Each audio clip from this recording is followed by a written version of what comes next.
minute can open your eyes.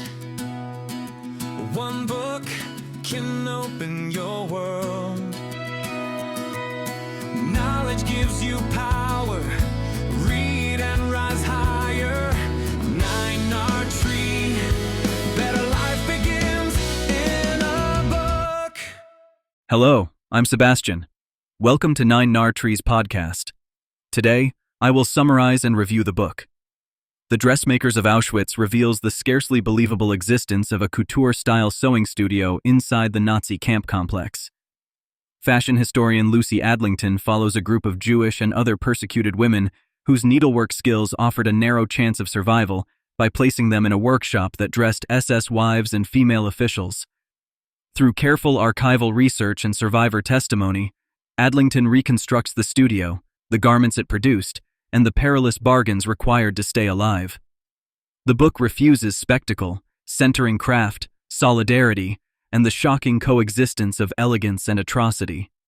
It functions as both a group biography and a social history of labor, gender, and power under a regime of annihilation. Readers are invited to consider how beauty can be weaponized, how competence becomes a lifeline, and how memory can stitch together lives torn apart by genocide. The result is a sobering, humane narrative that broadens our understanding of the camp system and the human will to endure. I will give you key takeaways from this book. Firstly, the sewing studio and the economy of survival. At the heart of the narrative is the Obere Schneiderei, an elite sewing studio operating within the Auschwitz complex. Established to serve SS wives and female personnel, the workshop created tailored suits, dresses, and children's clothing using plundered fabrics. Work inside meant marginally better rations, shelter from the cold, and a reprieve from the lethal rhythms of outdoor labor. Yet protection was precarious. A miscut seam, an SS customer's whim, or a bureaucratic reshuffle could send a worker back to the killing system. Adlington shows how the studio sat within a camp-wide economy that converted every resource into power. Cloth scraps, thread, measurements, and time became currency. The dressmakers navigated barter networks, traded skills for favors, and learned which small acts might safeguard a life. The workshop illuminates the contradictions of a regime that staged domestic refinement while running an industrial program of mass murder, and the book treats this contradiction not as spectacle, but as a key to understanding complicity and survival. Secondly, skill, selection, and the razor-thin margin of fate. Adlington traces how women were selected for the studio, revealing the brutal calculus of camp labor allocation. Some had formal training from pre-war apprenticeships or family businesses. Others asserted ability and learned at speed, knowing that a convincing stitch could mean the difference between life and death. The author details the intake interviews, the role of capos and clerks, and the unstable mix of talent and luck that governed assignments. Within the studio, mastery of pattern cutting, fitting, and finishing distinguished the safer tasks from the riskiest ones.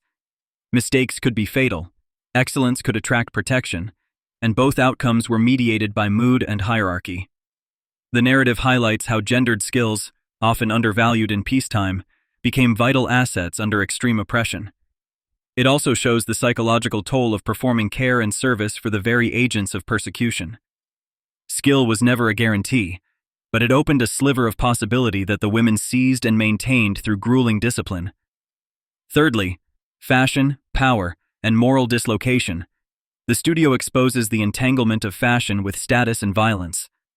SS wives sought elegance that affirmed rank and ideology, commissioning garments from looted textiles sourced through the camp warehouses known by prisoners as Canada. Fittings took place near barracks, a surreal theater in which manicured tastes met the reality of starvation and coercion. Adlington parses this dissonance without sensationalism, showing how consumption, plunder, and bureaucracy aligned.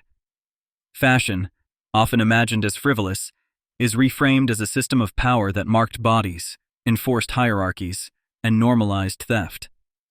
The author situates these practices within broader Nazi ideas about womanhood and domestic order, revealing how beauty routines and tailoring could function as propaganda and reward.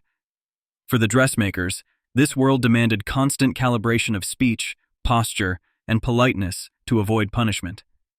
The chapter deepens our understanding of complicity by focusing on the everyday, where choices about hems, linings, and buttons took place in the long shadow of the crematoria. Fourthly, solidarity, small resistances, and ethical strain. Beyond craft, the book chronicles networks of mutual aid that sustained the dressmakers. Women shared food, offered instruction, and spread warnings about inspections or lists. A misplaced scrap could be redirected to patch a friend's garment. A measurement could be slowed to buy time. A needle could be smuggled to repair shoes that preserved a life on a winter march. These acts did not overturn the system, but they saved strength, protected dignity, and affirmed humanity.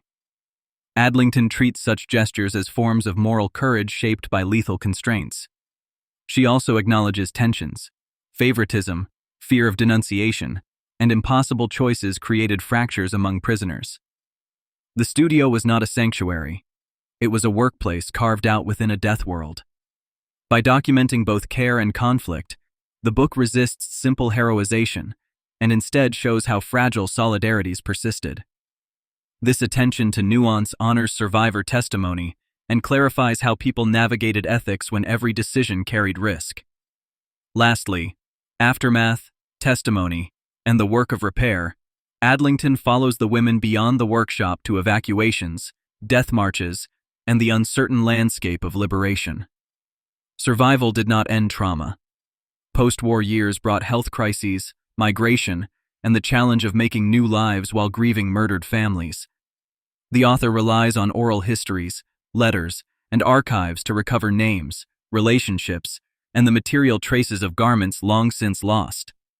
She distinguishes between firm documentation and plausible inference, modeling responsible historical method. The book also explores memory's texture, how survivors narrated skill and luck, how silence protected pain, and how later recognition could both comfort and unsettle. By stitching together many voices, Adlington restores agency to people who were reduced to numbers, and she situates their artistry within cultural history rather than only camp history. The result is not closure, but a form of repair, inviting readers to carry forward the women's knowledge, to question what labor means under coercion, and to guard against the normalization of dehumanization. In conclusion, The Dressmakers of Auschwitz should be read by anyone interested in Holocaust history, women's history, labor studies, and the ethics of everyday life under dictatorship. Students and educators will find a rigorously sourced narrative that is accessible without simplifying, while readers of narrative nonfiction will encounter a story of craft and courage that resists easy sentiment. The book benefits your life by sharpening moral perception. It shows how competence, mutual care, and attention to detail can preserve life, even when structures are built to destroy it. It also warns how culture and taste can be bent to serve violence, urging vigilance in our own institutions and workplaces. Choose this book over others because it brings a unique lens to familiar history, fusing fashion scholarship with Holocaust studies through original interviews and archival work. Adlington restores individual voices, maps systems of power, and offers a humane, exacting account that deepens understanding rather than merely adding shock. If you would like to support Lucy Adlington, you can buy the book through the Amazon link I've provided in the podcast description. After reading the book, please let me know what you think and share your thoughts. See you around. 1 minute can open your eyes. 1 book can open your world. Knowledge gives you power, read and rise higher. 9 tree, better life begins in a book.